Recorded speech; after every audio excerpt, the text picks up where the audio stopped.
of Structural Engineering and Mechanism at the University of Pittsburgh.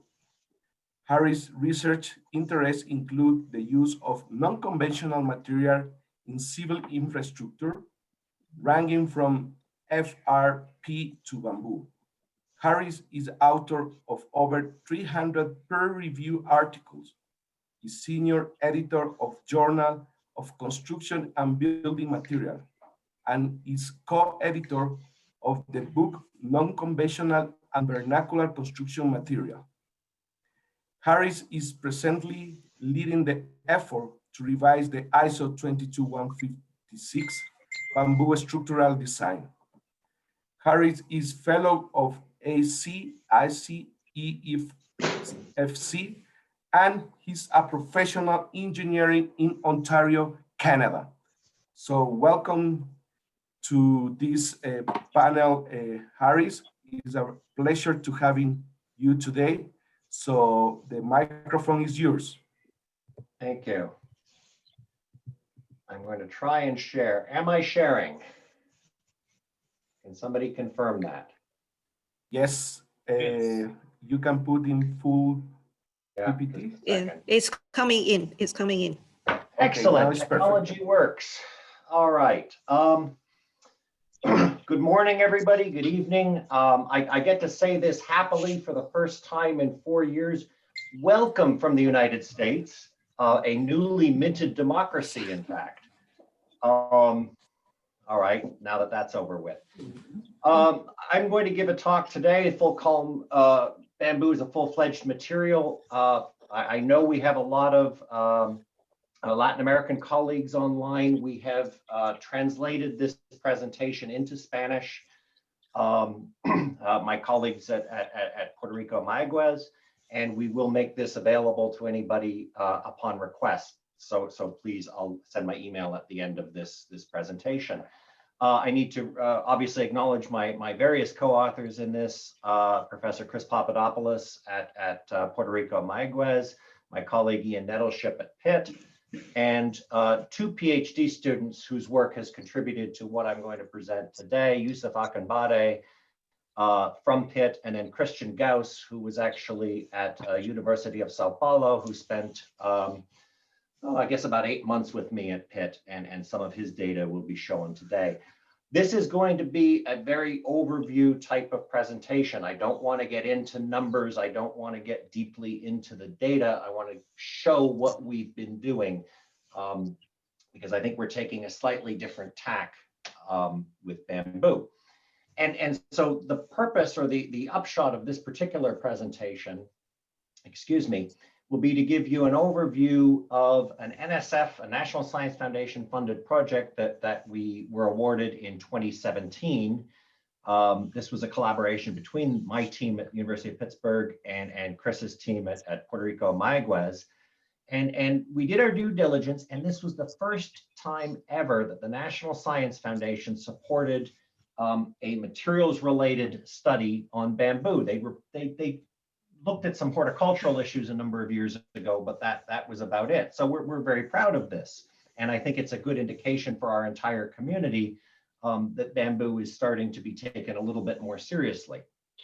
The primary objective of this particular project was to develop analytical framework and tools that we're going to need to standardize the evaluation of material and mechanical properties of bamboo. So the idea here is that as builders, we need to have some idea of the material and mechanical properties. We get these typically from standard type of tests, and we need to be able to interpret and understand these. This takes a huge amount of data, in which case one of our objectives here is to develop surrogate means of developing that data. Right now, we don't have the ability to test bamboo in the same way that we tested steel for the last 150 years and develop that level of data. So we're looking at that approach. I don't think I have to explain to people on this particular seminar that bamboo is a complex material. It's much more complex than we sometimes let on. We're looking at bamboo largely from at the microstructure level and how that then relates to mechanical properties. And if we think about bamboo along the culm, we tend to describe bamboo, we in the material science world, as a functionally graded unidirectional fiber reinforced composite. And this works fairly well for longitudinal material properties. We find that we can use the rule of mixtures to determine material properties as such, but there are variations in this. We recognize that if we look at the image on the left, there's a significant variation of fiber gradation through the cross section of a culm wall, and that equates to a gradation of material properties. And this was recognized back in some of the early work by then doctoral student Jules Janssen, who recognized that this grading really results in an error when we consider bamboo as a homogeneous material. And we've looked at that ever since. And so what we're going to be trying to do with this approach is to look at this functional grading. It's something that we can capture. It's something that's very easy to capture. And how can we equate that then to mechanical and material properties that we're getting from standard tests? The other side of the problem is the variability. We all know, we're all bamboo professionals, this is not a material like steel or like concrete. There is a great deal of variability in the material properties that we get, and how are we going to capture that? So I'm going to touch on both of those issues today. And again, we're going to go through at a very high level, I think. So the idea of this particular project was to consolidate and extend the body of knowledge that we have, really to develop this material mechanics-based constitutive models for full-culm bamboo. Now, just because we're working with full-culm bamboo, this also applies to engineered bamboo, because obviously the full-culm is the feedstock for our engineered materials. And so this is going to be important on both sides. We're really looking at different representations of bamboo behavior. So we're developing an analytical model informed by experimental methods that focused really on this variation of through wall culm properties to determine the mechanical properties of the culm itself. But we also have, in the back of our minds, this concept of trying to come up with a surrogate representation for engineering properties. The idea here is, many of us know bamboo is not the easiest material to test in many instances. So can we take some of the simple tests, use them as surrogate tests for more complicated behavior? The example, for those of you in the construction industry, is concrete. We don't test tension properties. We don't test modulus properties.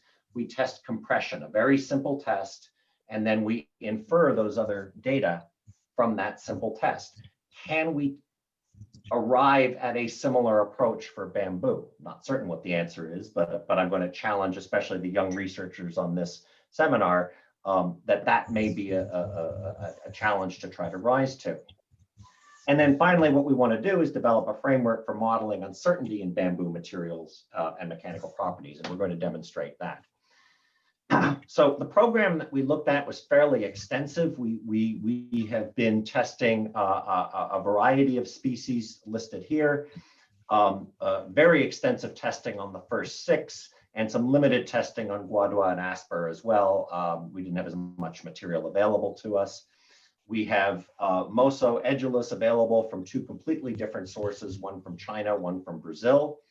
And we've looked at material testing on all of these, really with a focus on straightforward compression testing, a very easy test to run.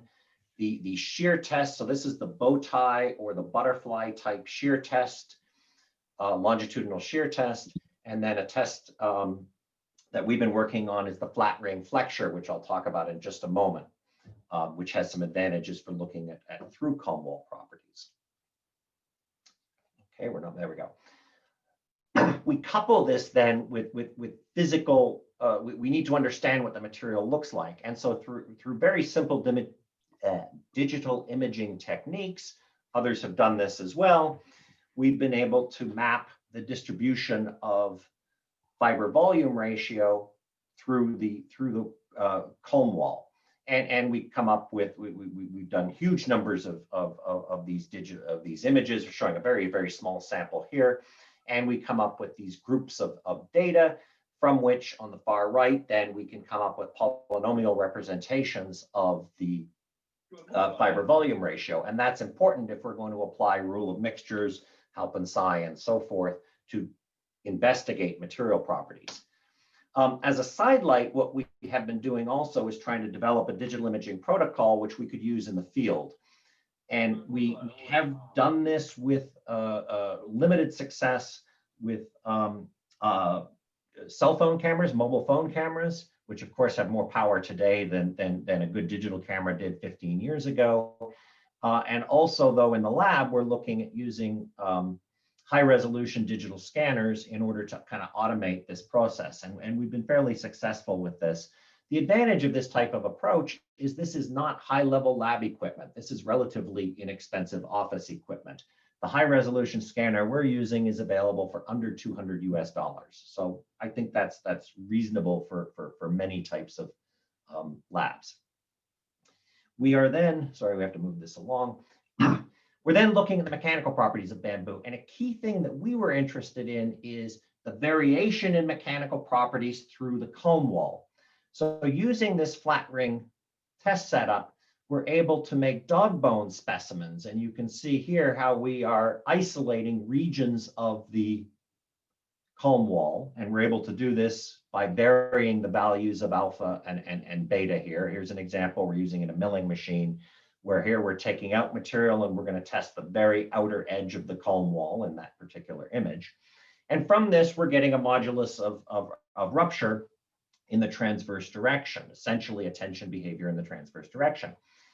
And when we started doing this, this was wonderful. And we look at the black lines are our predicted behaviors based on a typical rule of mixtures type approach, a Halpin psi approach.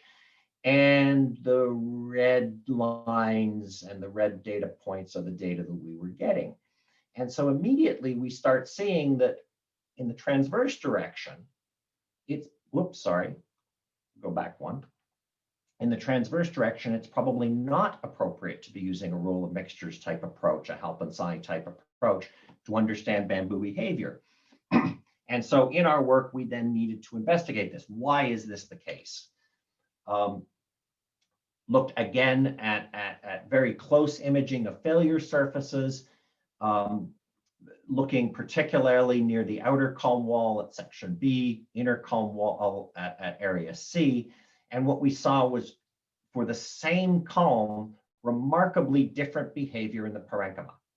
And so what we're seeing is very different material properties of the matrix in the culm through its depth, which of course throws out a rule of mixtures or a fiber approach in the transverse direction. And this is very evident where in the images on the right, we can see out near the outer culm wall, a very sheets of parenchyma cells failing in a very much an adhesive type of approach that we might expect in a fiber reinforced material, for instance.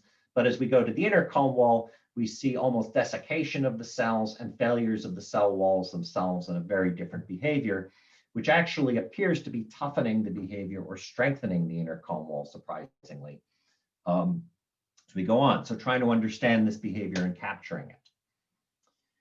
Another thing then that we have to look at is material variability. And we were very lucky to have a data set of high resolution images of engineered bamboo beams that have been tested at the University of Cambridge and the University of Bath by my colleagues, Dr. Sharma and Michael Ramage at Cambridge.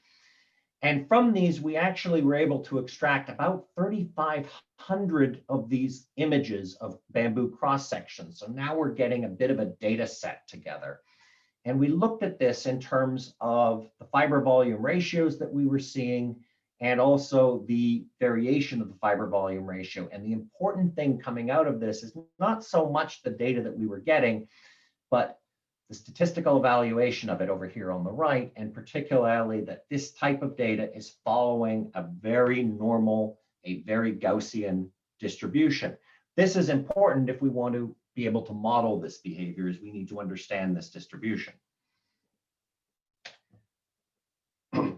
We then move on to the modeling itself, and we using Abacus as a tool, we developed a finite element model based on a transversely isotropic material formulation, trying to capture the variation in here in the middle, or over here on the right, excuse me, of the fiber volume and the transverse, and as a result, the transverse modulus variation through the thickness of the culm wall, and validating that against our flat beam flexure tests and the data that was coming from that. So that was the start of validating the model. We then went on to verify the model then using another set of tests and a completely different test arrangement as well, using the circumferential compression test. And the idea here is, can our model be extended to different tests, or did we just successfully model one test and that's not terribly useful? So this was encouraging. We did a number of circumferential compression tests, all of them with digital image correlation. And so these images on the right are full field strain and full field displacement of these tests. And so that's something that we can compare directly to finite element formulations and try to understand and calibrate our models a little bit better. The results were reasonably good. The models represented the experimentally observed behavior quite well. Although what we did see was this universal shift toward compression strains at the inner regions of the culm wall, although tension strains are well predicted. And so what this results in is in a steeper strain gradient and an outward shift in the predicted location of the neutral axis. So this is something now that we need to go a little bit forward. We need to look a little bit better at our modulus formulations. It definitely supports, if we're doing simple modeling, the bimodulus approach. And I highly recommend, there's a paper that it may not even be out yet, but I know it's been accepted by Professor Lorenzo at Imperial College, and looking at this bimodular approach to modeling bamboo. And I think that from a slightly simpler perspective, that is probably the right way to go. And we need to correlate or calibrate that, excuse me, with our modeling efforts. We then want to look at how can we, and I apologize, this is the slide with the math in it.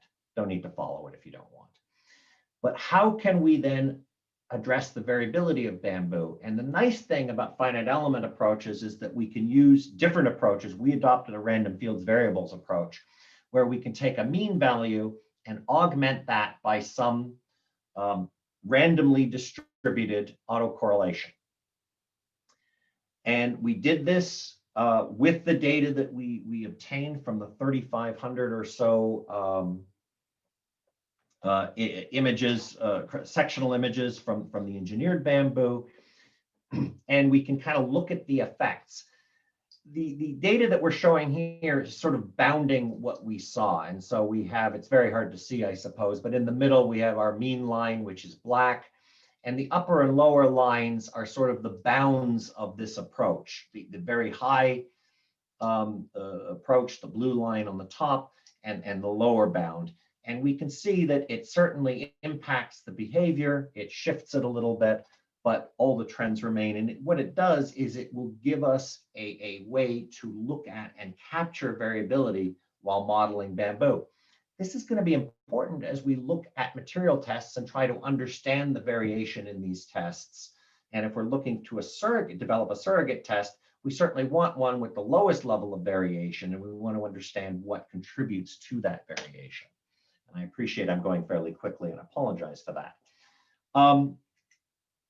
So we certainly understood that bamboo fairly reasonably in its longitudinal direction, we can look at it as a rule of mixtures of fiber reinforced material. In the transverse direction, however, we absolutely have shown that it does not behave as a classic fiber reinforced composite material. And we're going to need to take a little bit more deeper look, particularly at the matrix properties, in order to understand that. So one of the things that we want to build out of this is it's great to have data. It's great to have good models, but we need to put these together to come up with something that is useful for the engineer. And so particularly my colleague, Professor Nettleship, who I'm hoping is on this call and will be able to take questions and join us in the discussion after the presentations. We want to couple this together in a materials informatics type approach in order to better understand bamboo behavior, better be able to dive into it and relate physical properties with mechanical properties. And in the middle there, we can also put processing if we want. And so just as a simple graphic to what a materials informatics approach might look like is we need to get physical properties. We need to understand these, and we can get these from the field fairly easily. And in fact, with mobile phone type apps, we're doing this in a couple locations now. Simply images of cross sections, fundamental diameters, wall thicknesses, lengths, and so forth, tapers and whatnot. And this is all data. We can then go to on the material science side, where we have an ability to do some fairly high-end testing, some fairly high-end modeling to understand the potential impacts. We pull these together, just finishing up, so we're good to go. We pull these together and use informatics techniques, data processing, data mining to start developing these relationships between the process and the structure and then the properties that we may be interested, the outputs. And those outputs are, I've written the outputs in terms of things that I might be interested in as a structural engineer, modulus strength, durability potentially. And so this is a model for going forward, and it's a model for dealing with a material that has a huge degree of variation. It also, of course, how many species might we be interested in looking at from a structural perspective? Certainly globally in the vicinity of 30 or so, and this allows us then a lot more power to look at those properties. So with that, I will conclude. Again, I'm happy to make this presentation available. We have a long list of references from this study that I know you're all scrambling to write down. We can send those out at request. There's my email at the bottom. And I was told to keep this short, and so I hopefully did. Thank you very much, Ken, for your great presentation. I think how you mentioned is there are not too much studies available about this topic, and is a great information about transfer physical and mechanical properties of bamboo.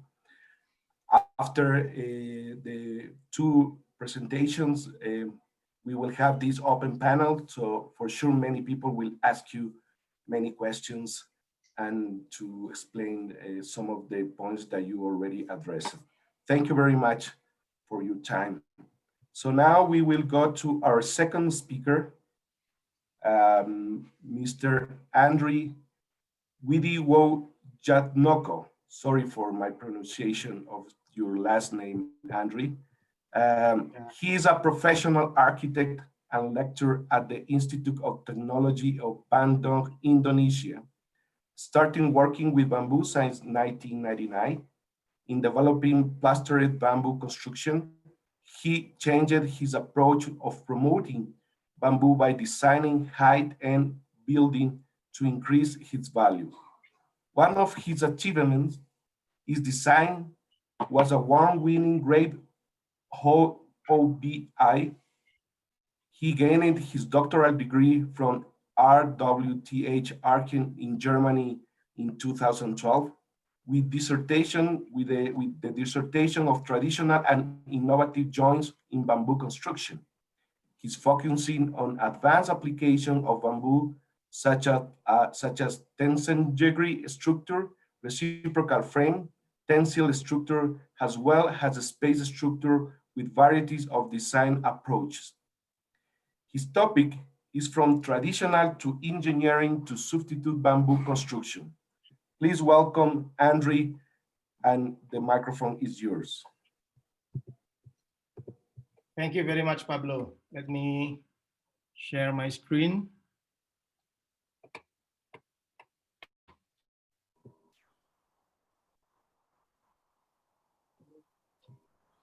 Okay, good morning, good afternoon, and good evening, everybody. My name is Andry Widyowijatnoko. Of course, my last name is very difficult to pronounce. It's the only one in the universe. Okay, my presentation would be from traditional to engineered to substitutive bamboo construction based on my experience. And first, I would like to show you this picture. In this picture, you can see that all of the structure here is basically is bamboo construction. And the easiest way to classify the bamboo is by this by pole, by split, yeah, by the form of the bamboo, or combining with other materials like with concrete or with plastering. And also this is the laminated bamboo.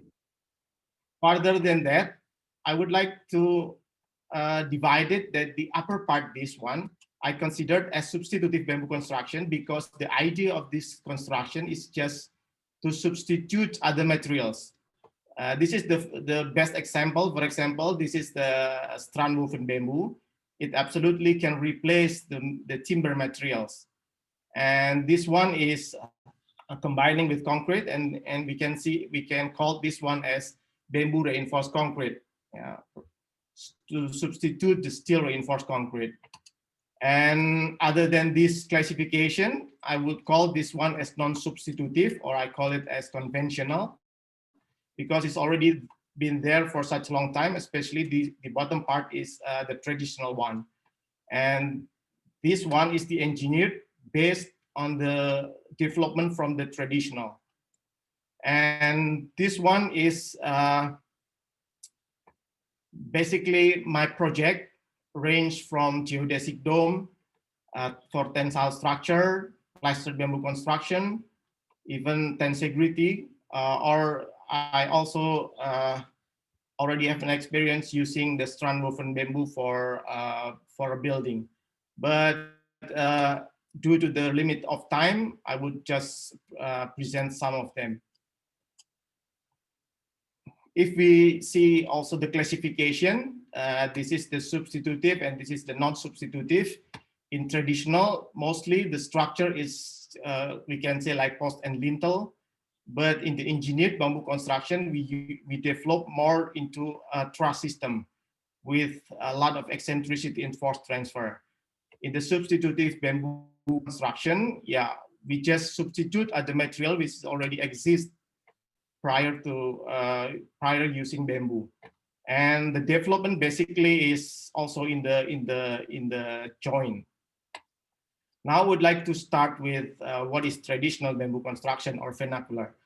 What I saw in traditional, or especially in vernacular bamboo construction, because of the low durability and also improper preservation previously, most of the structure using bamboo in vernacular bamboo construction is just for temporary structure. And then this function and the speed is more are their concern, over the strength and the durability. And to do this one, people are exploring the characteristic of bamboo.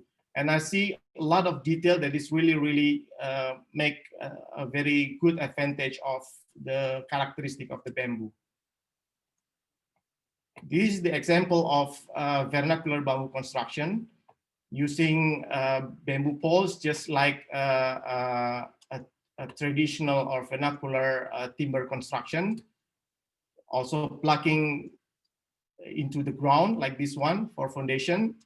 This is also have been built after the earthquake, and the speed is the main consideration. And this is another traditional bamboo joint in Toraja. It's very nice to see how they do this connection, and it's really benefiting characteristic of the bamboo. We can do this one with only a simple tools like machete or saw. And this is another detail that is really nice to see, and it's really also very very easy to make and very, very quick. And what is the characteristic? Basically, the characteristic of traditional or vernacular bamboo construction is that the joinery most often used are fist-mouth joint, rope or lashing joint, lock-in, and positive fitting connection. And because of the joint, because of this joint, it is very difficult to avoid the eccentricity of load transfer in the connection. And then the supporting structure are almost always under compressive or bending stress.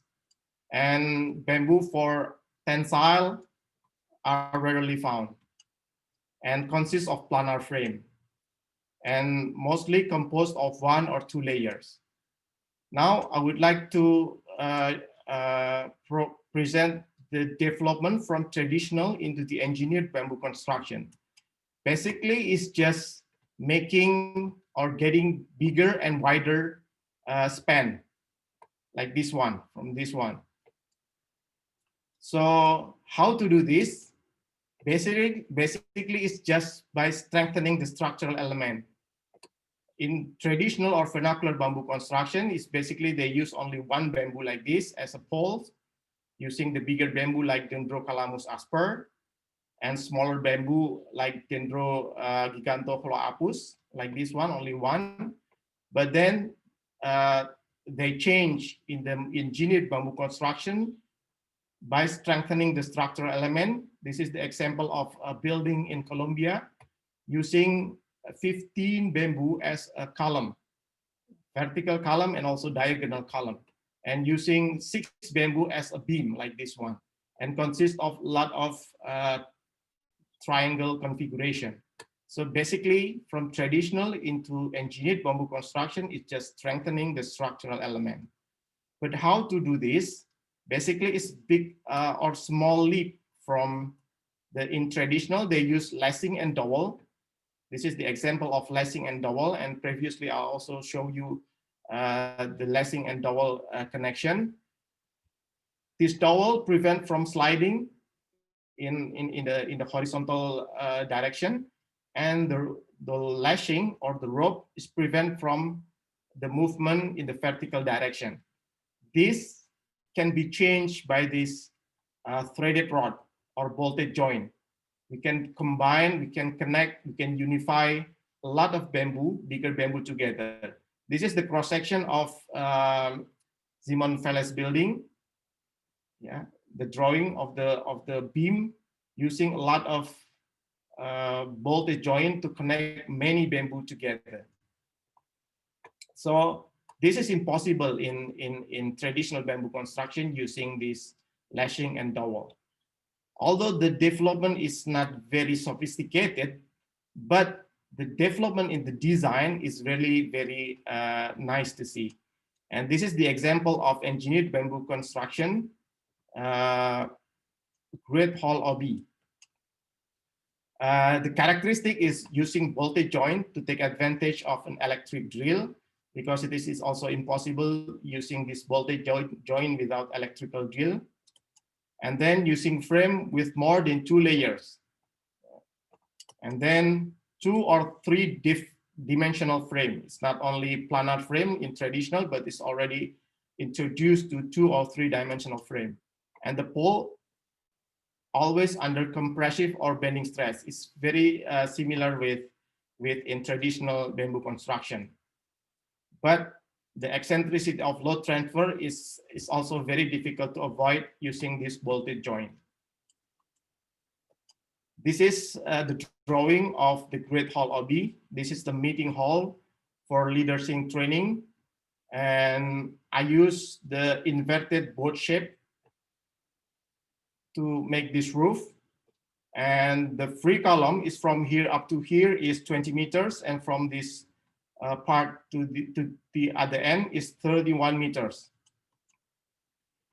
This is the situation when we make AA visiting school, ITB and AA school London in 2018. We make the workshop in this building. And the beauty of the building is also the shadow of the transparent roof on the upper part. So it will change throughout the days, throughout the years. And there are some other projects that I also design and build, but like this one in cooperation with EcoID Singapore. And this is also the part of OBI. And this is another wide span structure. And this is another building in Jatiluhur. This is the recently finished a restaurant in Bandung. And this is the, I designed the connector for the building designed by Yokstam. So this is the use of bamboo for tensile structure. Okay, I will move to the next, the development from non-substitutive or conventional into substitutive construction. Basically, the substitutive bamboo construction is just by replacing the other materials like steel, metal, timber, or brick with bamboo. It's just simple as that. And not only the materials, it is also try to replace some other previous structural system like tensegrity, geodesic dome, space frame, and reciprocal frame. This is also, I try also to promote bamboo by using for this application. Now I would like to start with tensegrity. Tensegrity basically is a structural system in which that the bamboo did not touch each other. So it looks like we have the flying bamboo. And I make a lot of geometry, a lot of form in the tensegrity like tower, high bar, structure, dome, spare, wheels, and even also amorphous bamboo tensegrity. This is the example of high bar tensegrity roof for gazebo. We make this one in summer camp with the Islamic University and ITB in 2015. And then with the similar structural system, we built another in London South Bank University workshop in last year. And this is the bamboo tensegrity as dome meeting, as a dome, as a meeting hall. Yeah. And this is the tensegrity. I will call this one as a different type of tensegrity. And that's why I call it as reciprocal tension, because basically it looks like the configuration is just like reciprocal frame, but then I put the tension element here. So like this bamboo is lifted by this bamboo. This bamboo is lifted by this bamboo. So it lifting reciprocally. So that's why I call it as reciprocal tension. It's quite similar with tensegrity, in which that the bamboo did not touch each other. The good thing about this structure is we can build this one without scaffolding, and the structure is also very stable, although in the other hand it's very flexible. You can see in the video how this structure is very flexible. We erect this one. We erected this one in only 2 days in a workshop with a student from Kyushu University, Japan, and Erfurt University in Germany. So we make a workshop in ITB and we built this one in only 2 days. And the preparation for preparing the bamboo and the lacing here took another 2 days. So basically it's 4 days we can build this structure almost without any scaffolding. And the structure is very wobble, but it's still stable. When we cut one rope, it won't collapse. After we cut 3 pieces of ropes, and then the structure will collapse. It means that the structure has a quite good safety factor.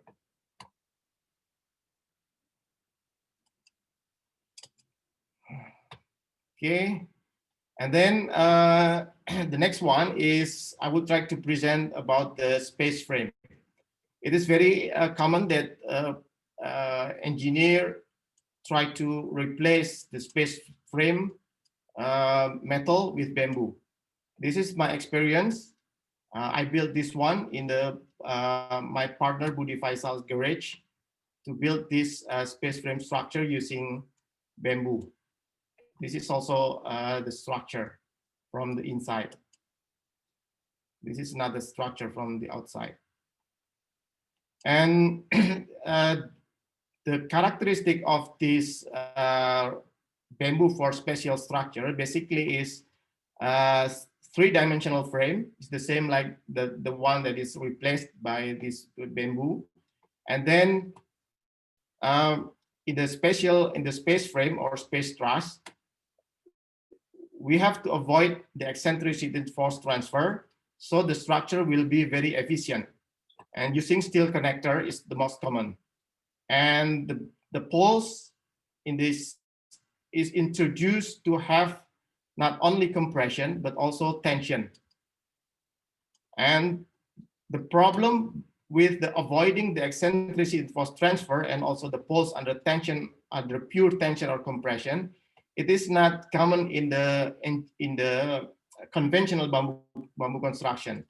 That's why the effort is more into the bamboo connection, not in the design, because in the design we just can replace the previous design by steel or by timber by using bamboo. But the most important is just replacing the connector between the bamboo and the nodal joint. Now I would like to present the last presentation by using bamboo for reciprocal frame. Basically, reciprocal frame is a self-supported three-dimensional structure made up of 3 or more sloping rods which form a closed weight. This is the first reciprocal frame that I've built. I learned from Yogstam, and I built the same with the one that is designed by Leonardo da Vinci. And then I use the other approach, which I make prefabricated reciprocal frame, and I make the workshop with Ngien Polytechnic Singapore. And this is another workshop using the different approach in Malaysia. And I try also use the improved reciprocal frame structure to build the communal shelter after the Lombok earthquake in 2018. I used a very simple connector like this to build this structure. And now I would like to show you the evolution of the reciprocal frame from the previous Da Vinci bridge, which we can define this one as bending active structure. And then I make the improvement and I build this one for temporary shelter. And then this is the last evolution of my reciprocal frame, which combining not only factor, but also bending active structure. And this become the permanent mosque in Lombok. It's just finished last year. And this is the design of the structure. Basically using the same principle of reciprocal frame, but combining with factor active structure also. And we have to make also the model, because the model is the guideline for the bamboo worker.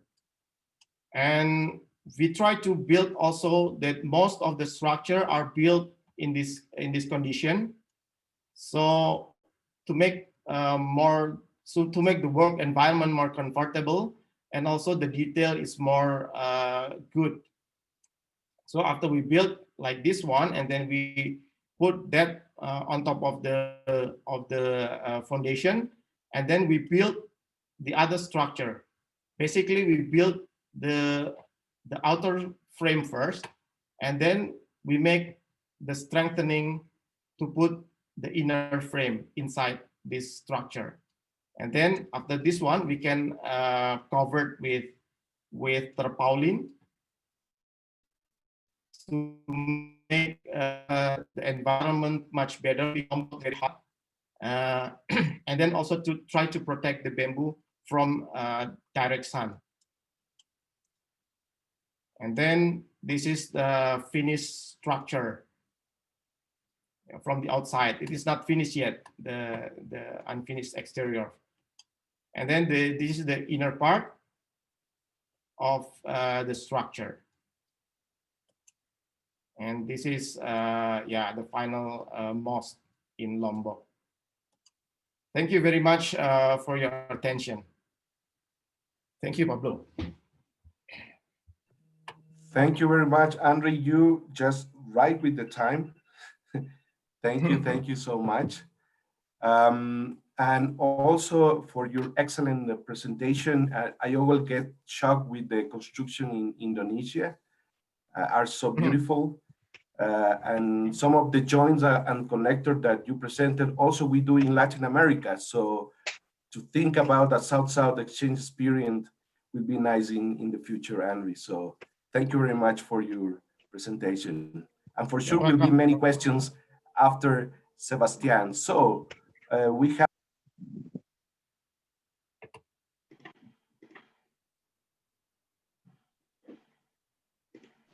Pablo, we can't hear you. oh, sorry. Thank you. So, well, the next presenter, our panelist is a great friend, Sebastian Kaminski. Sebastian is a structural engineering in Arab Special Technology Research Team.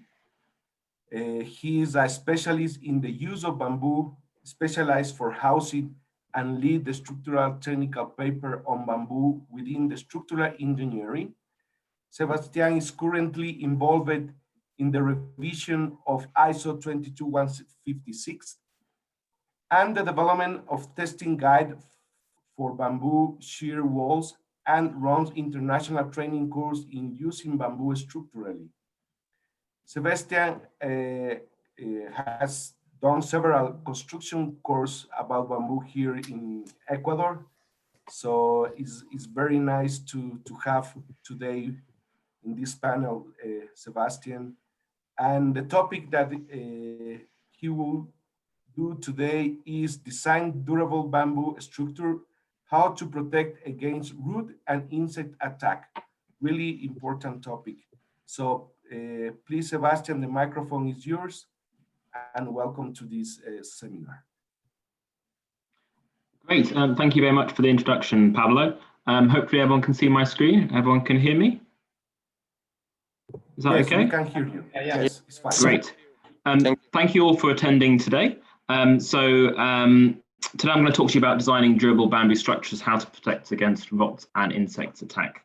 The contents of this presentation are effectively what's going into the new International Standard Organization code, which will be published next year, which contains a lot more information about designing bamboo structures, and it has got a good section on designing durable bamboo structures as well. So durability of bamboo is very important, of course. It's key to ensuring longevity of a structure. We want structures which ideally can last 50 years without having to be replaced or any significant maintenance. Now, unfortunately, there are many misconceptions on durability of bamboo, and so we do see a lot of structures that need to be replaced earlier than they should be. One general rule is that all species of bamboo are broadly equally vulnerable to insects. There are some, and rot. There are some small variations, but they aren't significant enough to make a really big difference. So all species you can broadly group together and say they're equally vulnerable. Now, so firstly, we talk about the causes of deterioration of bamboo. Bamboo itself is more susceptible to decay than timber, firstly due to a lack of natural toxins. Now, we know that toxins, especially naturally durable hardwoods, timbers, especially naturally durable hardwoods, they contain quite a lot of toxins which help protect against rot and insect attack. Bamboo doesn't really have any of these toxins, which makes it much more vulnerable. It also generally has high levels of starch, which is a sugar, which attracts insects. And its typically thin walls mean that any rot that does occur or insect attack affects the overall structure, overall elements by a larger proportion than it might timber. So that because of that, bamboo is a lot more susceptible to attack than timber. There's three main causes of decay in bamboo: beetle attack, termite attack, and fungal attack. Beetle attack, so beetles, there's many different types of beetles that attack bamboo, but we're going to group them all together because they attack bamboo in a very similar way. They're attracted to the sugars in bamboo, they lay their eggs inside, the larvae then hatch, they eat their way along the culm, they leave lots of holes. And as you can see on the bottom right, those are exit holes from beetle attack. The rate of attack is fastest with fresh, green or immature bamboo, but even dry mature bamboo can be easily attacked. And beetles will attack all species of bamboo. Termite attack. So termites are also attracted to the sugars in bamboo, but unlike beetles, they have enzymes which enable them to break down the cellulose. So they'll quite happily attack bamboo even if it's been washed from the sugars. There's three different types of termites: subterranean, drywood, and dampwood. The biggest risk is subterranean termites, which live in large colonies underground, and they can result in significant and very rapid damage. And you can see on the bottom right photos of significant termite attack.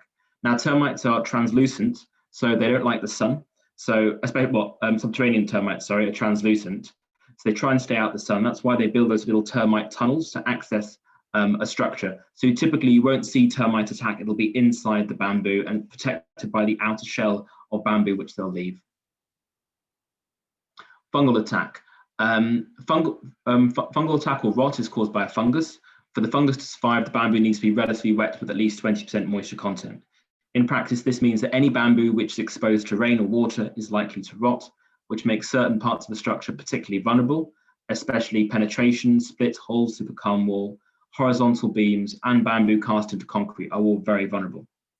Now, in the top right, you can see a photo of a piece of timber, and you can see where the mold is growing, and it's not growing in the center, it's only growing on the outside. And that's because in timber, timbers deposit their toxins in the central heartwood, and the sapwood around the outside has far fewer toxins. As you can see, the fungi cannot grow where the toxins are. That means that some species of timber can be durable or partly durable to rot. Now remember that bamboo does not have those toxins, which makes it very, very vulnerable to rot. On the bottom right, we can see a bamboo structure. This photo was taken after only 10 years, and that's treated bamboo, not directly exposed to water, but exposed to rain, driving rain. So rain driven by wind. And the base of that bamboo is already rotten. And this is very, very common. Even treated bamboo needs to be protected, fully protected against rain and water. Now, rot is not immediately obvious, as it's more likely to occur in hidden areas which cannot breathe and so stay wet. And also those fruiting bodies that you see are not always visible. Because of that, it's not always obvious, and it's often an underestimated risk to bamboo. On the top right is a bridge in Colombia. This was treated bamboo. After only 10 years of use, that culm has completely rotted. And what's happened is water's hit the bridge from rain, it's dribbled down, and there's always small cracks in the bamboo, or maybe small gaps between the bolts and the bamboo, always. Water will enter those, the bamboo gets wet, it can't dry out, it rots very quickly. That bridge has since been closed. The bottom right is a photo after the 2016 Ecuador earthquake, which I took. You can see the side of that structure is completely rotted from bamboo. It's a miracle that structure didn't fall down. So it's completely rotted it's completely rotted. It's a miracle that structure didn't fall down. Why? Because that whole side of the structure is completely exposed to rain, and it just rotted over time. And if you look at the side walls, these are bamboo structures. These are structures without good detailing, without good overhangs. On the left-hand side, you can see a wall, which after 10 years, it's already showing signs of mold. The bamboo inside is probably completely rotted. On the right, that's another bamboo structure. There's no upstand, there's no good detailing that protects against splashback or moisture in the ground. You can see the mold line, and the bamboo inside is completely rotted. So how long will bamboo last? So untreated bamboo, if it's inside and there's no insect attack, so most countries do have beetles and many countries do have termites, but there are some countries which don't. So if you're internal and there's no insect risk, well, your bamboo will last forever. there's nothing to attack it. However, if you're inside and there's a high insect risk, then bamboo could last anywhere from 2 to 6 years, depending on the insect risk. The moment you're outside, things get a lot worse, depending on your water exposure. If you're in water contact, it can be less than half a year. If you're exposed to rain, it can be half to a year to 4 years. And you can see this on all bamboo structures which are constructed. You'll see bamboo start to degrade within these lifespans. So key points really, durability, especially against rot, is not always properly considered in many bamboo designs. Be careful that suppliers of treated bamboo will tend to exaggerate the efficacy of their treatment. We've seen this a lot. They often say that treated bamboo can be used in conditions exposed to water, when generally that's not true, for example. There is misleading data on durability as well. And the important thing to know is there is no need to reinvent the wheel when we're designing durable bamboo structures. We already know exactly what to do to provide adequate durability. There's no need to research into this specific field. So what do we need to do to make bamboo structures more durable? So firstly, when we're considering what methods to use, we have to pick methods which are cost effective. They have to be obviously proven to be effective against termite, beetles, and or rot, and proven scientifically, not anecdotal evidence. Just because Bob down the road has said that his house is termite resistant because he's used a certain chemical, that's not scientific evidence. It needs to be available within a country and a context. It needs to be easy to apply, especially in that particular context. It needs to be safe for human exposure throughout the entire life of the building. That's really, really important. So it needs to be safe when you're applying the chemical, when you're disposing of any residual liquid, during the life of the structure, if kids are going to touch it because it's a school, and at the end of life, what's going to happen to the rest of the bamboo at the end of life? Are you going to burn it, for example? So because of this, we often can't use toxic chemicals for bamboo treatment. We've got to use chemicals which are safe for human exposure and animal exposure as well. So what are the different methods of improving durability? So there's a few different methods. Some of these are more effective than others. Firstly, using more naturally durable species. Now, as I mentioned before, bamboo is generally, broadly, all species of bamboo are broadly equally vulnerable. Obviously, there are some minor variations in durability, but they're not significant enough to really make a big difference. And they become largely irrelevant once you properly start to treat the bamboo. So it's not something that's worth pursuing. There are traditional methods of reducing sugar content, which helps predominantly against beetle attack, not against termites, not against rot. And what that does, it washes out the sugars, the beetles that find it less attractive. It'll give you something, but it doesn't give you much. There are other traditional methods of preservation, such as smoking. What smoking does, it heat treats the surface and it covers the surface with smoke, which is basically toxic to insects. It may protect against beetles, may provide a little bit of protection against termites on the outside, but termites can still attack the inside, doesn't really protect against rot. Because of that, all of these methods, yes, they've been used traditionally because nothing else was available and it gives you something, but really their efficacy is minimal and they're not really worth pursuing. There are much more appropriate ways to improve durability. Starting off, firstly, we want to select mature bamboo. So bamboo, depending on the species, bamboo might be mature within a window of 3 to 5 years since it first leaves the ground. And in that period, bamboo is strongest and it's most durable. It's still vulnerable, but it's most durable. Harvesting at appropriate times is important to harvest where there's an optimal sugar and water content, which makes it a little bit less vulnerable to beetle attack. Seasoning, that just means drying of bamboo. Very, very important. If you don't season bamboo and it stays wet, it will rot. Modern methods of preservation, which I'll talk to you about in a bit, and that's very important. And the final, most important one is durability by design. And that's basically how you design structures to be naturally durable. Now, all of those last 5 simultaneously have to be done to be effective. So we'll talk a bit more about modern methods of preservation. So these are specific chemicals that we could use, or products. Arsenic. Arsenic's been used in the timber industry for decades. It's very effective because it's very poisonous. And it does protect against insects and rot attack. However, over the past few decades, it's been made illegal in most countries. It's still legal in some countries, and it's still available illegally in some countries. In no cases do we recommend it because it's so toxic to human use. Even though you may be able to purchase it for industrial applications, we would never consider it appropriate to use. And that's why it's illegal in most countries. Wood paints, what that does, it provides a little bit of a waterproof layer around the bamboo. Firstly, they're not foolproof, they're never fully waterproof, they need to be reapplied, and water can still get in through small cracks. And then what happens is the water can't escape and the bamboo can actually rot on the inside. So in pretty much all cases, we would never recommend wood paints. They can actually make things worse. Engine oil, creosote, rather nasty chemicals, which, yes, they can be effective against insects and rot attack, but they need to be pressure treated into the bamboo for them to be effective. A little bit of a surface coating isn't going to give you much. They're also carcinogenic, and so in no cases would we recommend them. Now, since arsenic was made illegal, copper is the new replacement for arsenic internationally for treating timber, and now you can start to buy copper-treated bamboo in some areas. It's a lot safer. It still has to be used with caution. You can't burn copper-treated bamboo at end of life, but it's quite effective. So it's an option, but it's very expensive.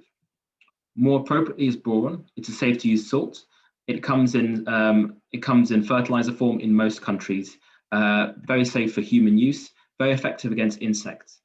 Unfortunately, it does wash out because it's very water soluble, which means that you can't use boron-treated bamboo in conditions exposed to water. But basically, out of all these, only boron and copper are considered appropriate, and boron is generally the most appropriate overall. And you can purchase boron-treated bamboo in many countries around the world off the shelf. So now that we know we're treating with bamboo, how does that improve? How does that affect our durability? Well, firstly, when we're internal and there's a high insect risk, from 2 to 6 years untreated, it'll last a lifetime because boron is so effective. If we're external above ground, it's better, but it still won't last a lifetime. It'll have to be replaced. Same in water content. So even if we treat bamboo with boron or copper, it works excellently for insects, doesn't protect against rot. For rot, we have to do something else. And that's called durability by design, which is designing a structure such that it has those inherent characteristics which improve its durability. It is the single most important aspect when improving durability. I would argue it's more important to have a structure that's well designed by durability design than treating it. So I'm going to summarize a few different rules here. But rule 1, elevate and separate bamboo from the ground. So on the left-hand side is a good detail from Costa Rica. They've elevated the bamboo from the ground. So if there's water in the ground, the bamboo won't absorb it. The right-hand side is bamboo cast into concrete. That's after 1 year, it's completely rotted. Rule 2, good waterproof walls and roof. This is a bamboo house in El Salvador. As you can see, you cannot even see the bamboo. It's fully protected by those walls and roof, which are waterproof. You also want a good roof overhang. On the left-hand side is a traditional bamboo house in Colombia, and there's a veranda around the outside, fully protects it from driving rain. Remember, rain doesn't fall vertically.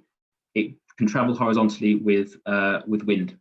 And so something like a veranda really protects it. And that house is over 100 years old. On the right-hand side is a modern bamboo house, also in Colombia, but with no overhang. The wall is already moldy. The bamboo on the inside is probably already rotten after only 10 years.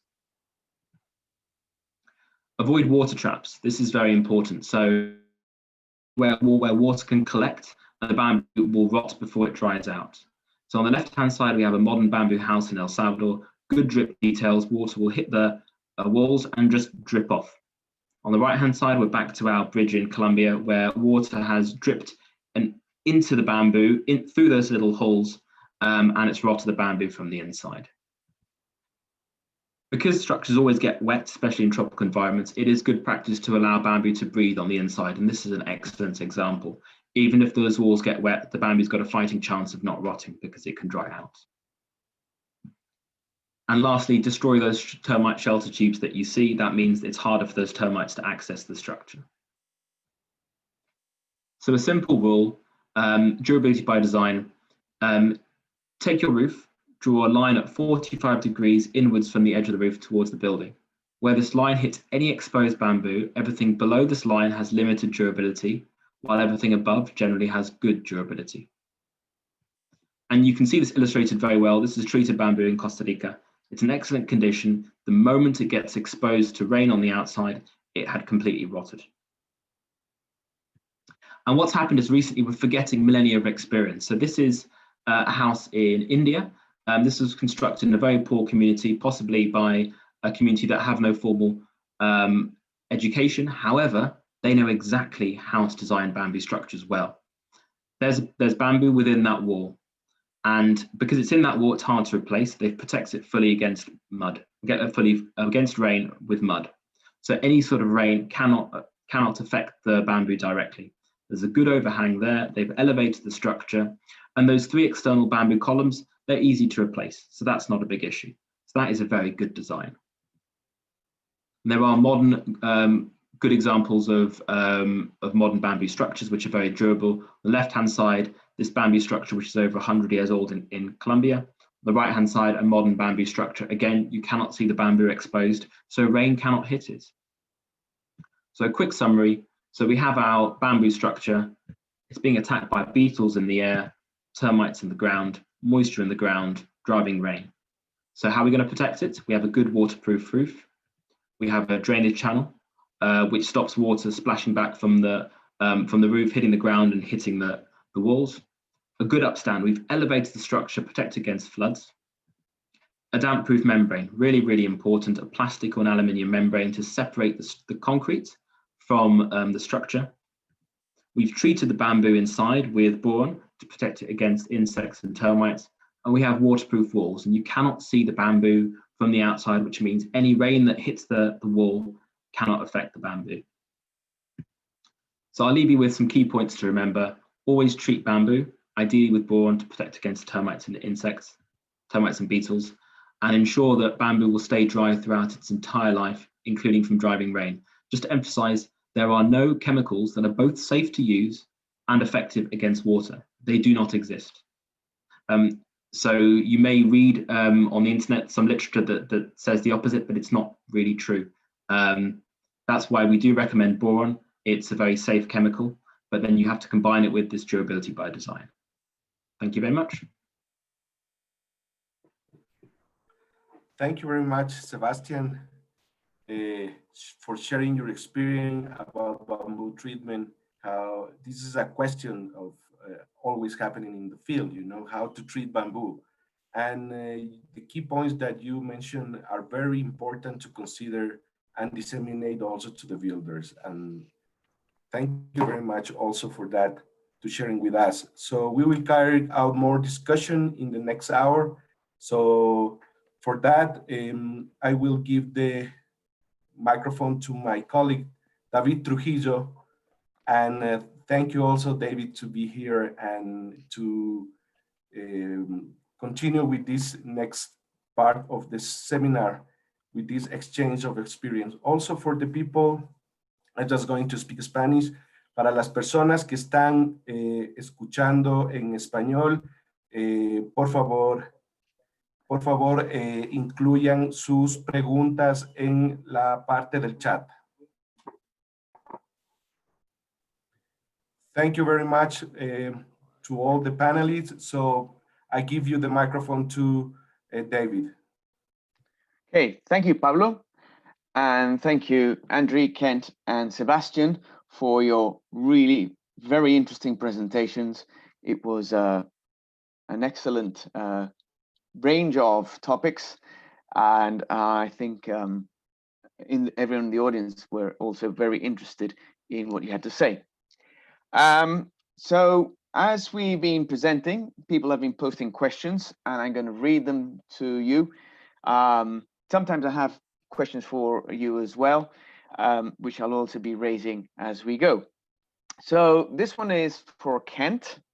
It's from Dulce Punsalan in the Philippines. She's also a member of ISO TC 296 and the World Bamboo Organization. So she asks you, which aspects of ISO 22156 bamboo structural design are proposed to be revised? The said standard was last reviewed in 2012.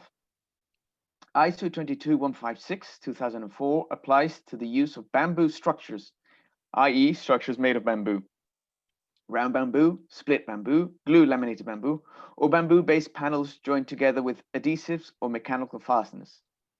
ISO 22156/2004 is based on limit state design and on the performance of the structure. It is only concerned with the requirements for mechanical resistance, serviceability, and durability of structures. Okay, over to you, Kent. All right. Sort of seeing this question a little bit earlier, David, would you mind if I took 2 minutes to present 3 slides? I think it'll be much clearer, and particularly Absolutely, I think it'd be an excellent idea. Who may struggle to follow my English. All right, so I'm going to try and share, which I should be sharing. So recognizing that this question might have come up, we actually did a presentation, and interestingly, you can see the authors of this presentation are all here today, involved, engaged. This presentation was given at NOCMAT in Nairobi. Wow, it seems like 150 years ago, but I think it was only 2019. Looking at the activities of ISO, in particular, what we have are the ISO standards that are presently out there. The 22156, which is the structural design standard, is now 16 years old, and so the work is a couple of decades old. And of course, most people are familiar that the test method standard was updated in 2019. And I hope you're aware of the new grading standard, which was really the work of David, that came out the year before that, 19624. So obviously there's a disconnect, and I am very pleased to acknowledge that as of I think it was the September ballot, a new version of 22156 has been approved. There's a small group of us working on just the final editorial massaging and some format issues that have come up, and we fully anticipate this to be published at the beginning of the year or soon into 2021. I'm not exactly certain what the schedule on that is, but it's been approved. So to answer the question, this was the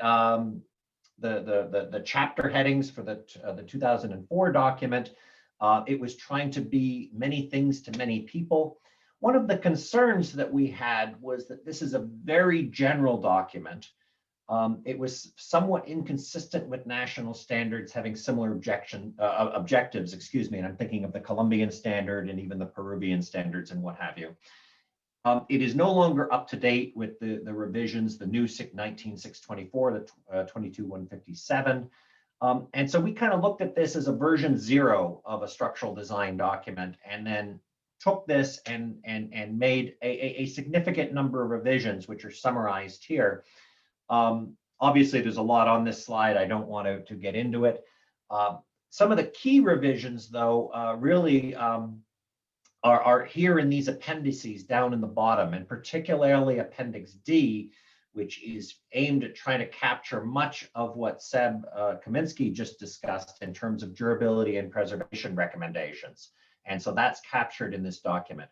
One of the key changes is that this is now very much a design document. There's a lot of actual real design equations. We try to get into the details, and we have stripped out any references to engineered bamboo materials. There are other documents, other activities going on in that regard right now, and importantly, stripped out any reference to reinforcing concrete or soil, which I shall not discuss my opinion on, but that no longer exists.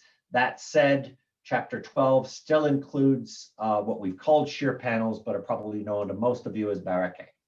So that is sort of where we are right now with where this document will be in a couple of months, I hope. I hope that answers the question to some extent. I think you did a very complete answer. Thank you very much, Kent. I would like to add something to your answer, which is very brief, is that when in 2012, ISO 22156 was reviewed and without any changes, it was because it was a systematic review, and at the time, the activity of those working with bamboo within ISO TC 165 was quite dormant, shall I say. We came back to ISO TC 165 in 2013. So it was fundamentally 1 year later that we sort of said, well, we have to pick up on this. So it was revised, I think, just as a procedural bureaucratic process, and not without any sort of discussion.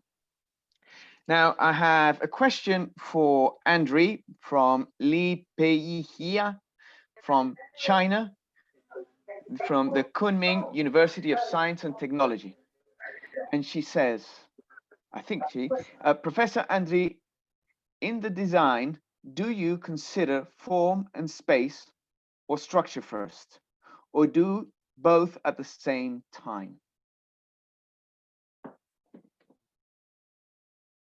Okay, very good question. Yeah.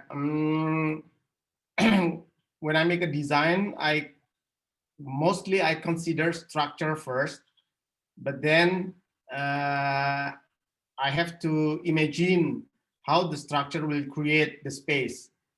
But I didn't do vice versa. So mostly I use the structure first, because yeah, some of the architects in Indonesia, they are thinking of the form first, and then when they need the column, and then they put the column. So the design or the architecture is a little bit rustic. Yeah, and using, if they need the column and then put the column. So it's one of one style, I think. But my style is most, I design first the structure, but of course, in the end, I already have an imagination of how the structure will create the form or the space inside. That was my answer, I hope. Thank you very much, Andry.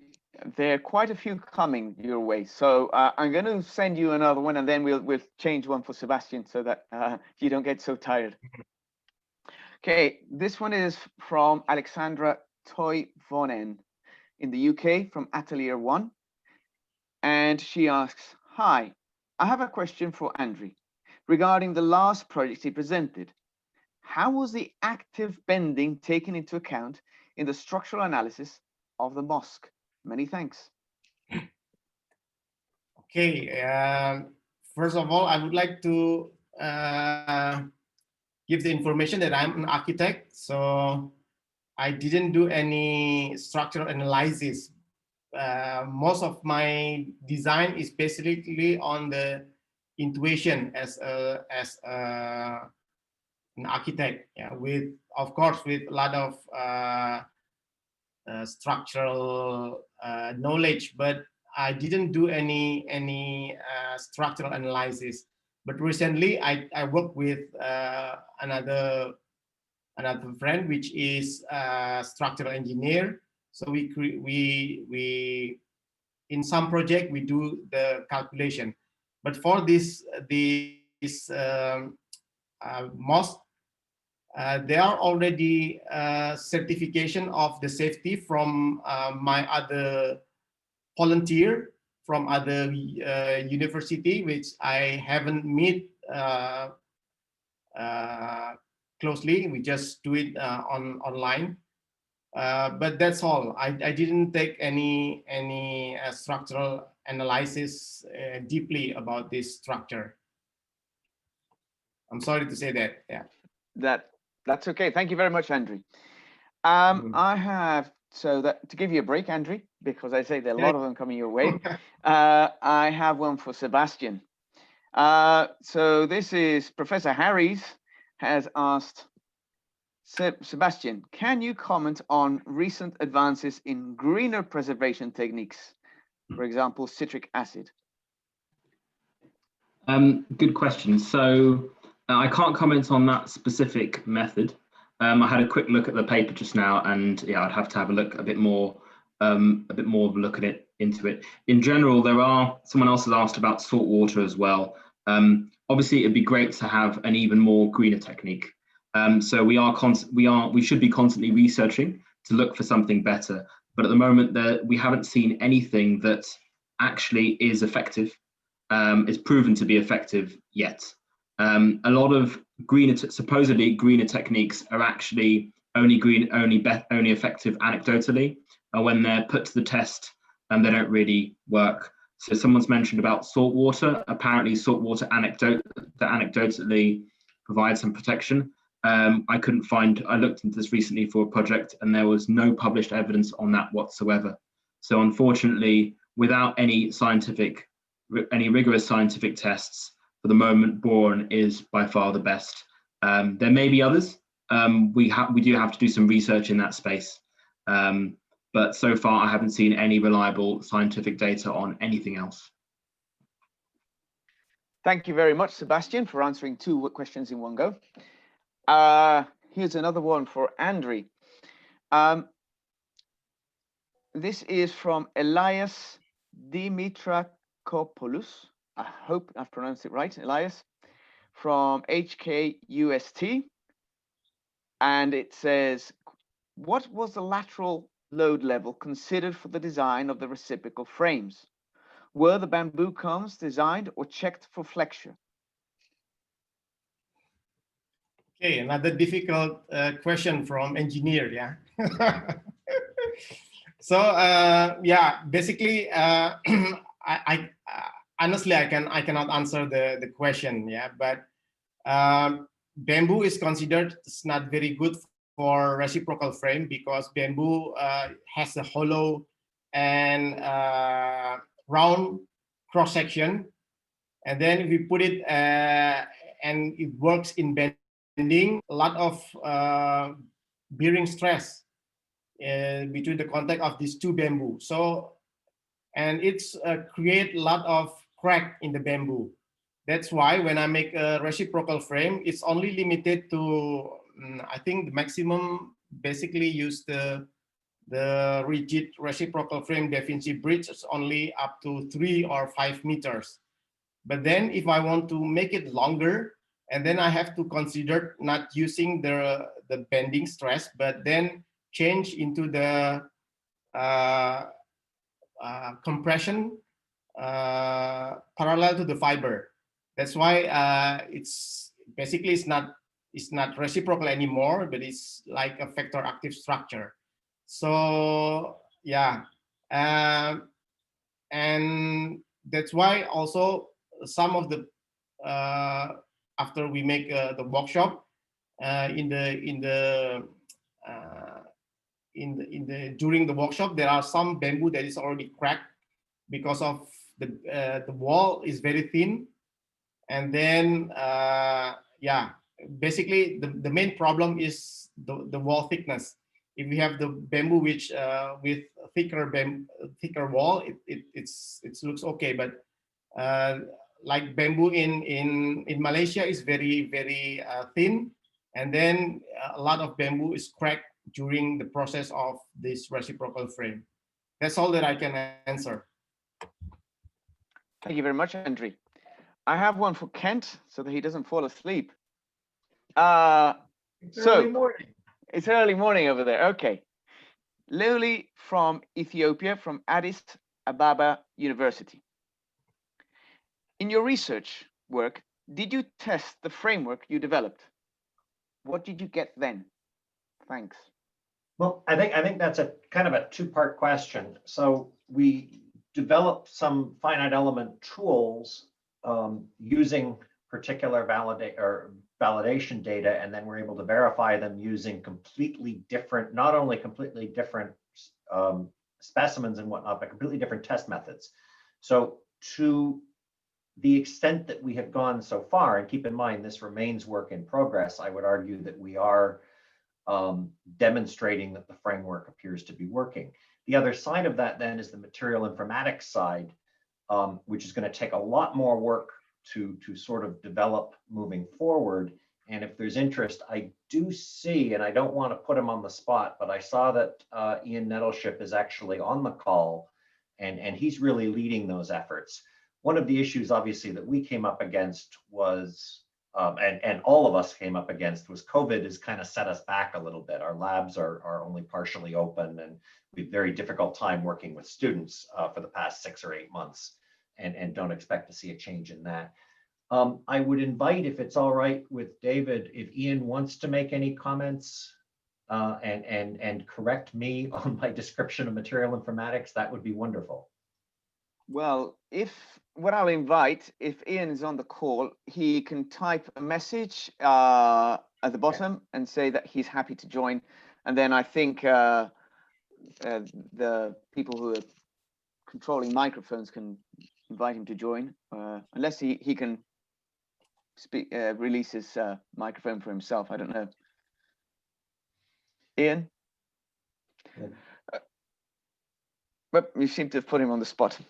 Yeah, I don't mean to put him on the spot, so I apologize, Ian. He's going Okay. I'm here. Okay, Ian Nettleship. Okay, Yes. Ian, do you want to answer? Yeah, the informatics work. This is relatively new, but the idea is to create a large data set that we can actually use data science techniques on. I'm not a data science specialist myself, but the fact is, if you want people to consider this information, we have to create banks of data. So what we need to know is how to create that data in the field. And basically, as a community, we have to agree upon what kind of data would be collected about the structure, how it might be used to help grade bamboo, and also what kind of metadata would be associated with it, and who would collect and curate that data. But this would allow the community to take advantage of the acceleration in the use of data science, particularly with respect to looking at the variability of properties of natural materials. Thank you very much, Ian. Yeah. Thank you. Okay, I have here one for Sebastian from Fabian in Ecuador.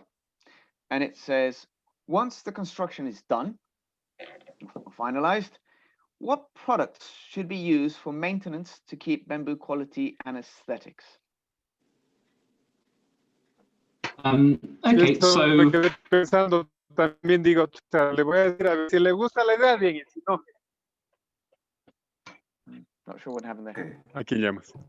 ¿Dónde está? Por ¿Dónde? favor, silenciar el micrófono, Germán.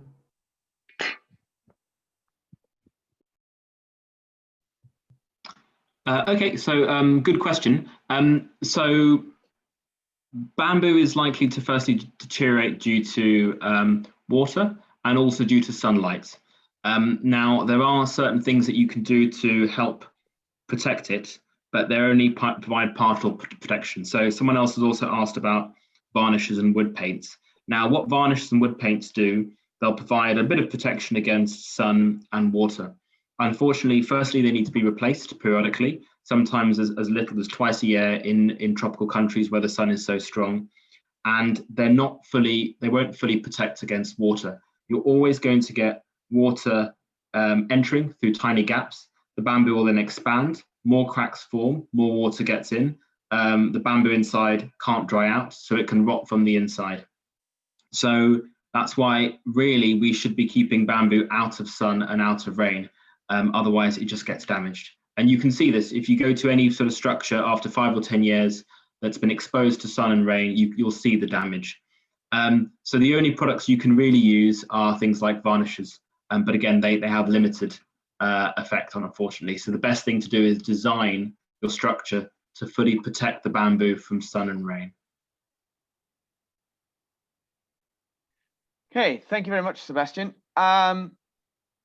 Here is a question from Liu Kewei from China, from INBAR, for Andry. So she asks, please kindly share with us the most effective way of how to treat bamboo in your country. So what is your experience, Andry? Yeah, most often in our country we use with borax and boric acid, and some using vertical soap diffusion. I myself using immersion. That's it. Okay, thank you. Thank you very Welcome. much.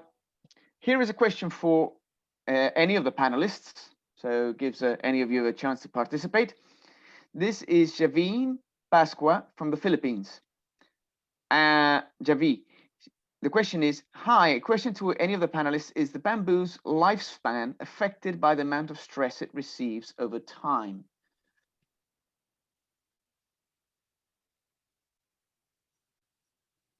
Can you repeat that? I missed that one. I think the interpretation can lend itself for an interesting discussion. Is the bamboo's lifespan affected by the amount of stress it receives over time?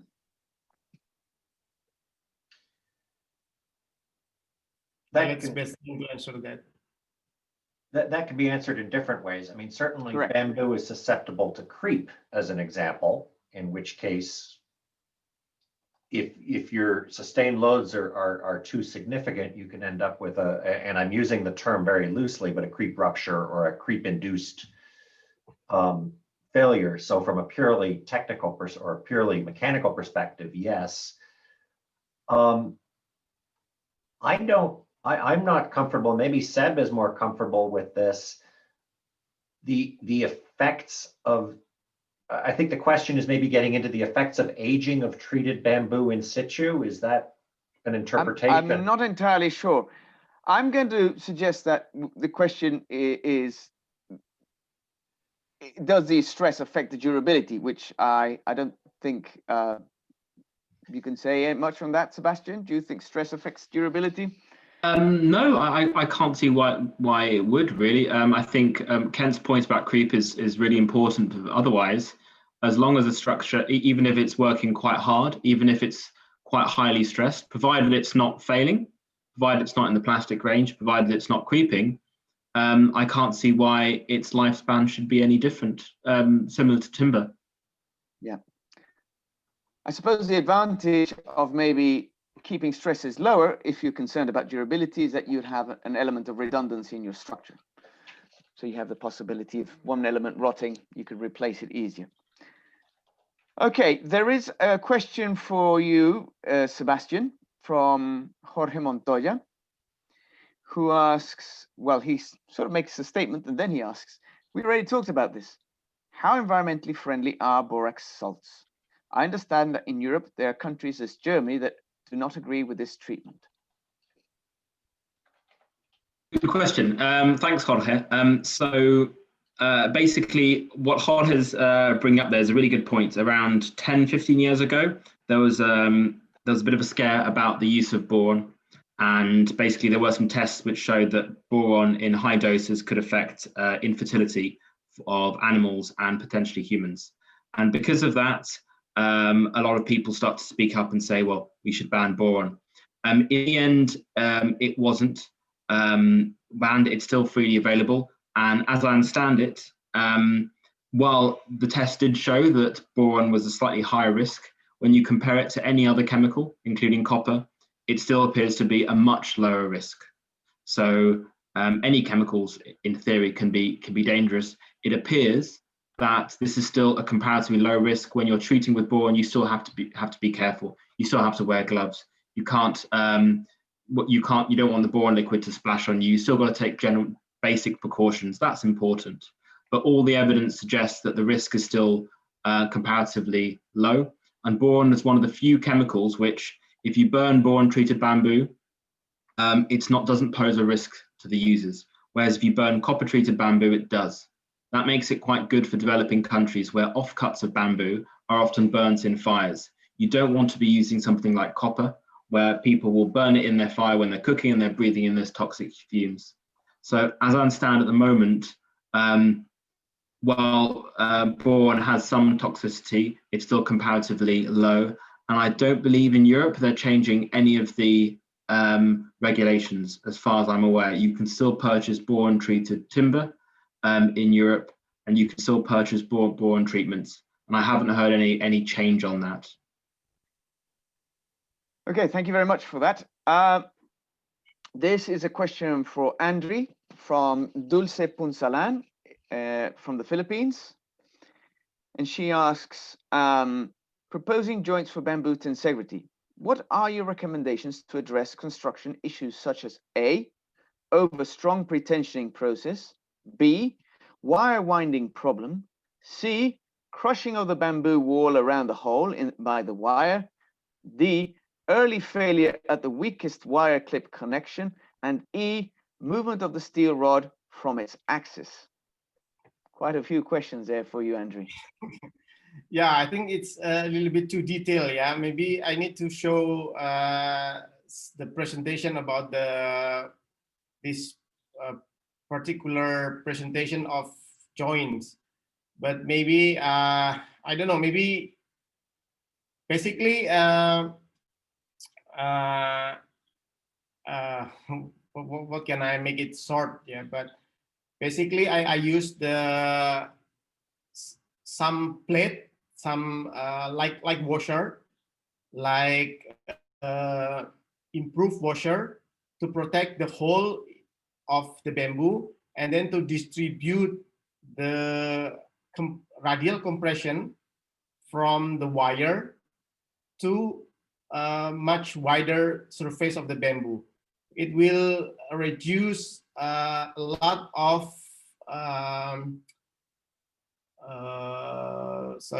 perpendicular stress to the bamboo around the holes. Basically, this solve a lot of problem that she asked. But to make it very clear, maybe we need to talk in person with her later. Maybe Yep. it's too detailed. I think it might be, yeah. For another occasion. yeah. Thank you, Andry. I have a question of my own for Kent.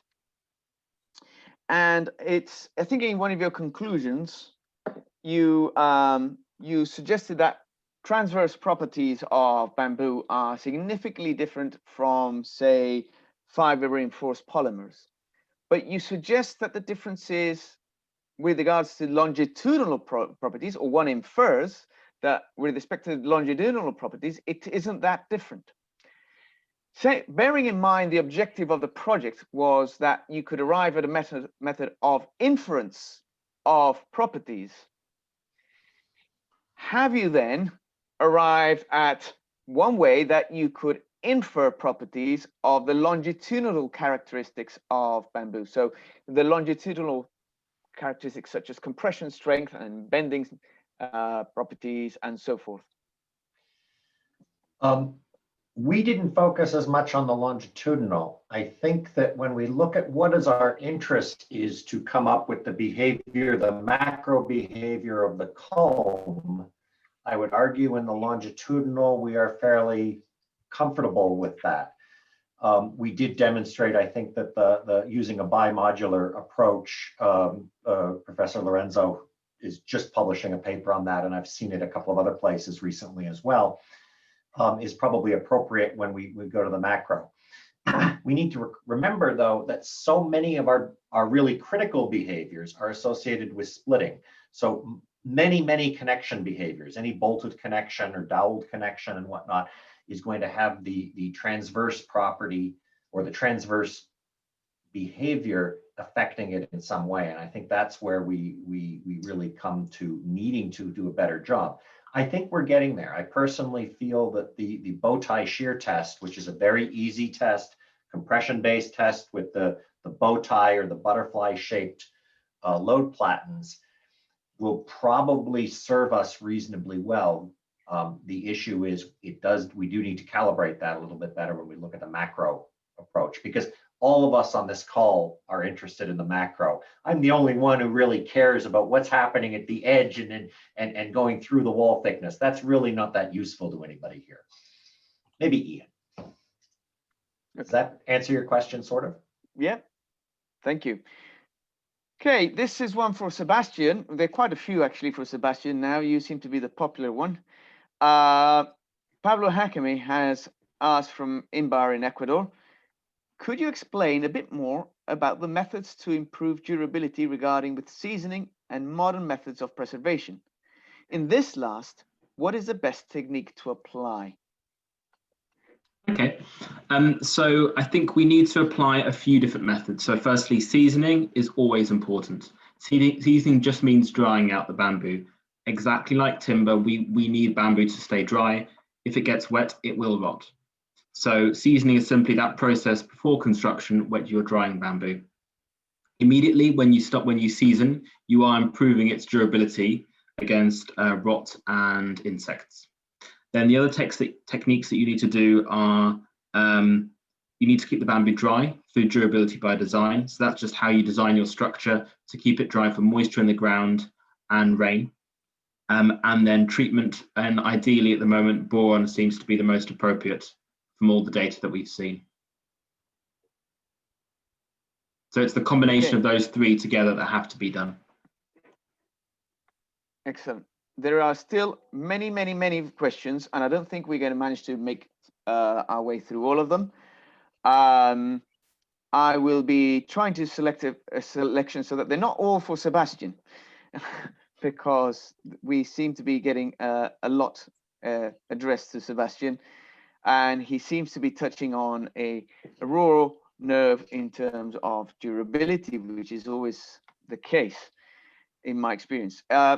Here is another one for Sebastian from Elias Dimitrakopoulos, which says, in cases bamboo is used in a position outside the building, yet protected from rain and sun exposure because of, say, a roof with sufficient overhang, is it still considered under external conditions when estimating its durability? Good question. I think we can use the 45-degree rule. Take your roof, draw a line of 45 degrees. Anywhere below that line will be exposed, anywhere above, and it's protected. And you can see this for yourself. If you go to a structure, any sort of top tropical country, a bamboo structure, you will see a color change quite quickly. And that's the area that sun has hit, and that if sun can hit it, rain can probably hit it. So that 45-degree rule is a pretty good rule for which elements are exposed and which aren't to rain and sun. There is a very short question I think you can answer straight away, Sebastian, because it's I think there's a confusion, and it's from Wandi Magin Beckel, and it says, thank you for sharing your knowledge, and then says, can we use borax and boric acid as a good substitute for boron? So I think it's just a technicality here about clarification. Yes, so it's a good question. So for when I said boron, I mean any chemical that contains boron. There's a few different compounds which basically are broadly equally good. Boric acid and borax is one common dual compound that's used, and that's fine. That's equally effective. You can also buy boron in one form, which is called disodium octoboric tetrahydrate, or DOT. That's available again in many countries. A little bit more soluble, just as good. So any product that contains boron as a fertilizer broadly should give you a similar result. Okay, I have a question for Kent. This is in Spanish, so I'm going to do a free translation here. It's Alex Albuja Espinosa, and he wants to know, when you're modeling in finite element analysis, bamboo elements, how do you consider the Poisson coefficient, the Poisson ratio? In our tests, we have an entirely, the formulation in each direction is different, excuse me, and we are using measured Poisson data in the directions for which we have it, which I believe are 2 in our case. I don't think Yusuf is on the call, and we are making an assumption in the 3rd. What we're seeing at the test specimen behavior is obviously, depending on the nature of the test specimen, Poisson's ratio can be very significant to your results, particularly when we're looking at splitting. And so that's one thing that we can look at parametrically, which is really, really nice, because it's not something that we have a great deal of data in the field. But we are doing a completely three-dimensional parametric representation.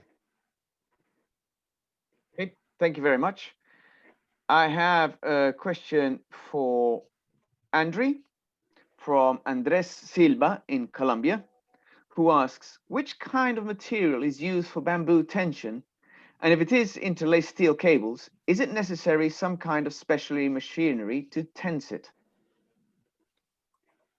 Okay, bamboo for tensile, I developed the new joint, which I call it like bamboo radial compression joint. Basically, this lacing joint, this is the lacing joint, and to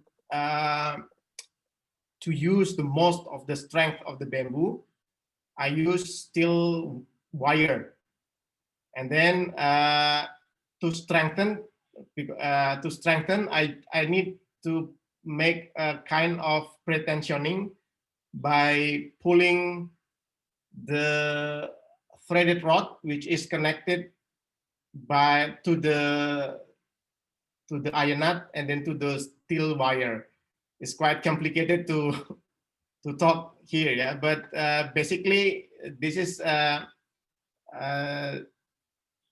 basically I converted the tension from parallel to the fiber, and converted into perpendicular radial compression perpendicular to the fiber. So the wire will squeeze the bamboo on the outer part to generate more friction on the outer part, and also benefiting the strongest part of the bamboo on the outer part. So yeah, I didn't use any special tools, just by tightening the threaded rod connected with the iron nuts and then connected to the steel wire, and then the steel wire will squeeze on the outside. Maybe it's very difficult to imagine yeah, I need to show the detail maybe later. Andrew, you just have to put a video on YouTube. Yeah. Okay, I think we'll be taking sort of the last two questions, possibly, depending on how this answer goes. One for Sebastian, again. This is Carlos Castillo from Costa Rica, from Bamboo Corp. Talking about bamboo preservation process, why didn't you mention the boucherie system? Yeah, so sorry, the time was very limited. So the boucherie is just a method of treating. So there's various different methods that we can treat using boron in particular. We can treat using the modified boucherie, which Costa Rica do really well. We can treat using the bath method, hot and cold. We can treat using pressure treatment. We can treat using the vertical soak diffusion invented in Indonesia. All of those are very effective when using boron. So I didn't have time to touch on that, unfortunately. There's lots of very good literature about how to use those different techniques. Yep. Okay, well, I think we are coming to the end of our session, so that everyone has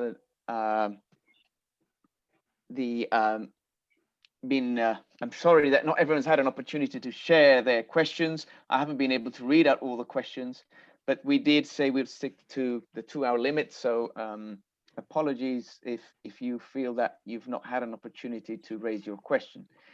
I want to thank once again our speakers, Andry, Kent, and Sebastian, for really interesting presentations.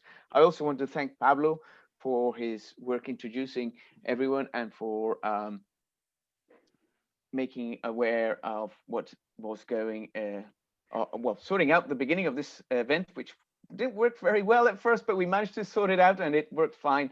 Thank you everyone, and also in China who helped us out with that. So I want to mention 3 things about Andry and Kent and Sebastian. I think they've done a great job. I think Andry's presentations show us very much sort of the context of what can be achieved.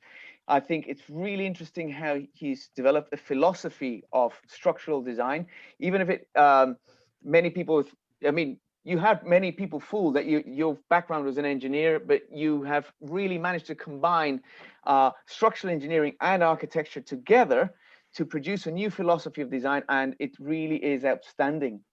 Kent, thank you very much for your very scientific look into the, shall I say, materials of science of materials of bamboo.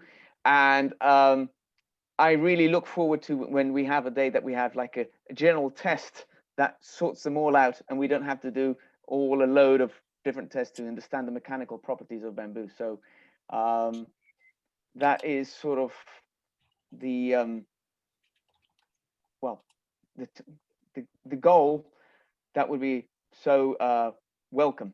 And Sebastian, I think you've, as always, touched the issue of durability. Is always seems to be spike a lot of interest, always a lot of debate.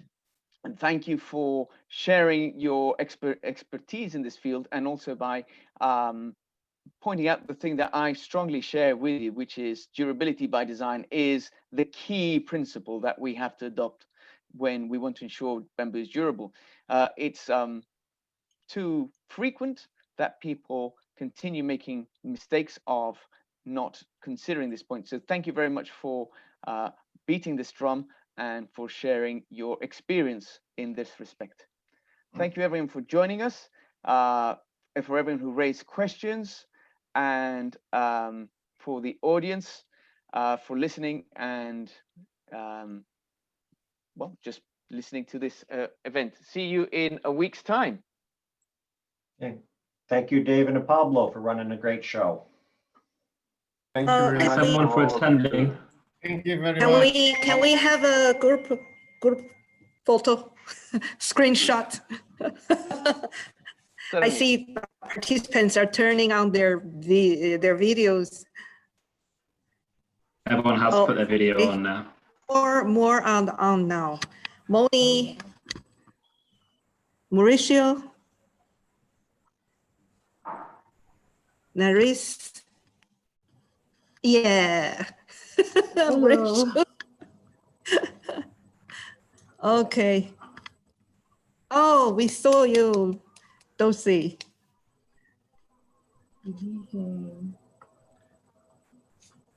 Okay. Let's have screenshot. Say bamboo. 1, 2, 3, bamboo. Bamboo. Wow. Next. Don't forget the next session on the 17th of November will be the second part of the structural use of bamboo culms. So just a small advertisement for the people. So will be 3 great presenters. Also, Shu Singh, Associate Professor from the College of Civil Engineering and Architecture in Shanghai University, Luis Felipe Lopez, Head of the Technology of Baha'i Foundation in Philippines, and will have also David Trujillo, will be a panelist in this time, who is the chair of the INBAR Construction Task Force. So we will wait you, all of you, the next 17th of November.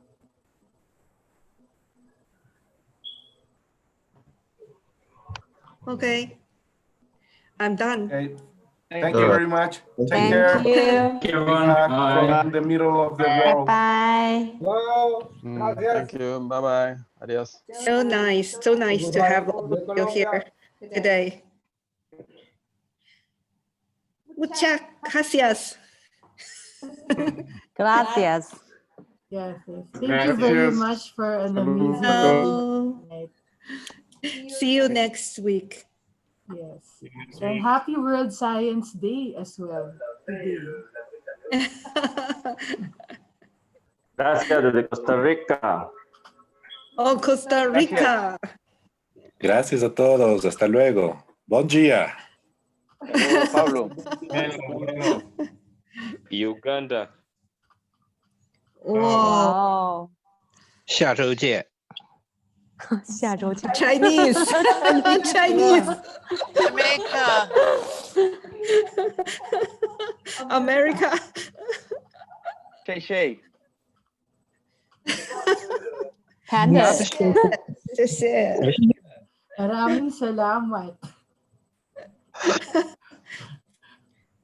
India. You know, we have about 70 countries. Yeah, registered for the session. So many. How many Chinese registered? How many Chinese? Around 200, but this time we cannot provide the translation from English to Chinese. Yes. Africa, how many? Africa. Uganda, I think yes, we received many participants from African countries. Uganda. A lot. Yeah. How many was from India? From India. India also a lot.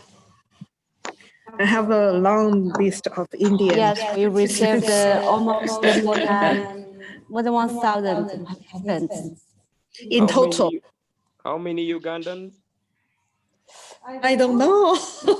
We didn't count. Thank you, everyone. Good night from India. See you Good next night from time. Uganda. See you next So Chinese 20% participated. Yes, I think we received more than 200, but we just we don't know how many participants from which country, because we cannot calculate. Good night from Uganda. Okay, goodbye, everybody. Bye. Bye. Good night, every Chinese.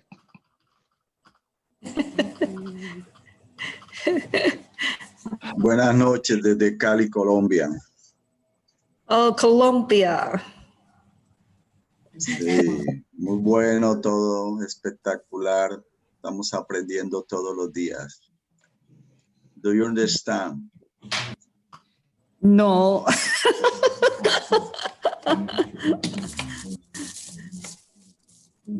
Bueno, Colombia. Colombia, mucho bambú, angustifolia cum. Yes, very big, very strong. Simón Vélez. Big was Simón Vélez. The work is famous, even in China. I think he built a bridge here in China, in one of our park in South China. Sí. Yeah, Sí. it's very beautiful. Conocemos todo el proceso de Simón Vélez y los aportes que ha hecho aún en la China y en el mundo entero. Es nuestro máximo exponente de la guadua, sobre todo con la inyección de concreto dentro de los cúmulos. Estamos muy orgullosos de Simón Vélez.